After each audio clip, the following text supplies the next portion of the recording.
effectively executive chairman of News International? I was chairman of News International when Mr. moved to New York to Dow Jones, and did spend time obviously on the business, and relied on the senior manager of the business who had been in place for some time.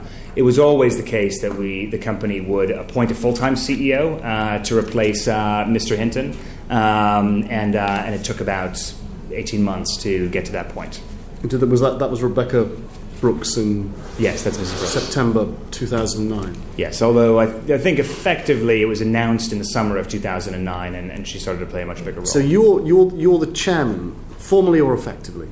I think formally I was the chairman but of not News the International. executive chairman, or I don't recall. I may have been the executive chairman. So who was the de facto chief executive of News International before running the show, before Rebecca was appointed? We had an executive group of a chief operating officer, of myself as executive chairman, of a chief financial officer, and I instituted involving the editors more transparently in the business. So you were operation. Executive chairman. Yes, I said I might have been named executive chairman, but effectively executive chairman. Okay. Can I just in this meeting on the 10th of June, you couldn't have been clearer. The four Neville email in its wider significance was not mentioned. It was just the fact it involved News of the World. When you had this meeting, did you ask Colin Myler? Did you know who Gordon Taylor was? Pardon me? Did you know who Gordon Taylor was? I don't recall if I knew who he was beforehand, but Mr. Myler would have told me, I assume. Did you ask in the meeting, who the hell is this Gordon Taylor? I don't recall if I asked. I recall being aware of it at the time, whether it was prior to the meeting or made aware in the meeting who Mr. Taylor was. Did you know what he did for a living? Well, I was told. Right. I was told, as I just said to you, just to be clear, Mr. Fowley, I don't know if I had a lot of knowledge about Mr. Taylor's role beforehand. See, the one thing that really, right from the outset of this, that really just showed us, and I think any 10-year-old really, that the News of the World's line did not stack up was the fact that Gordon Taylor was not a member of the royal family or the royal household. So, did you not say, but he's not royal?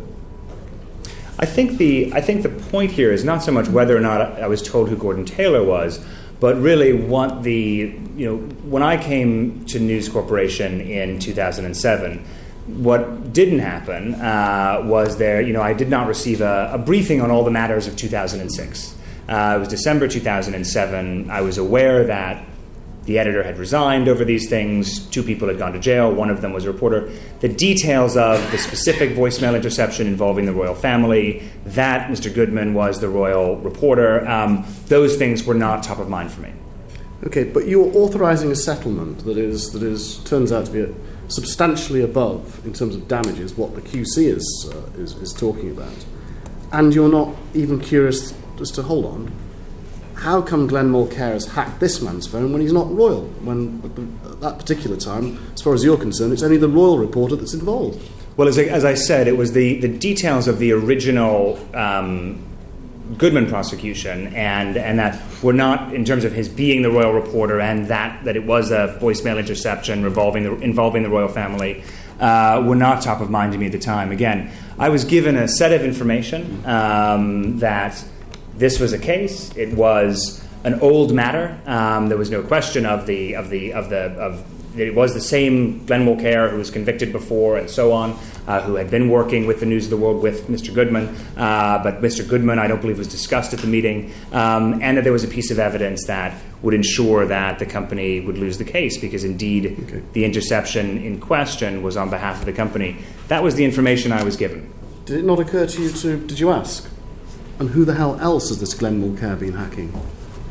I don't believe so. I think it was known at the time that this was a voicemail interception that had already been prosecuted by the police, and that the police had said there isn't anything more here, and they'd shut their investigation and successfully prosecuted the individuals concerned.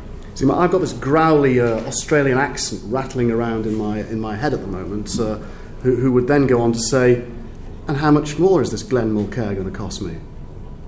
Do you think your dad might have asked more questions than you asked? I couldn't begin to speculate. And it didn't occur to you to ask whether Glenn Mulcair was doing this off his own bat, and who else was authorising it? No, it was specifically said to me that he was doing this on behalf of the News of the World with respect to this, and that was the relevance of the evidence that was described to me. It's remarkably incurious. Are you always so incurious with all the other businesses that you run in News Corp? Well, I mean, I think it's important, Mr. Farrelly, to be clear here is that the questions were asked with respect to, is there evidence? What is the evidence about? Is the case going to be lost? I was told a leading counsel and provided opinion within a range that a settlement recommendation was made. It was not as if there wasn't a conversation. It was not a terribly long conversation.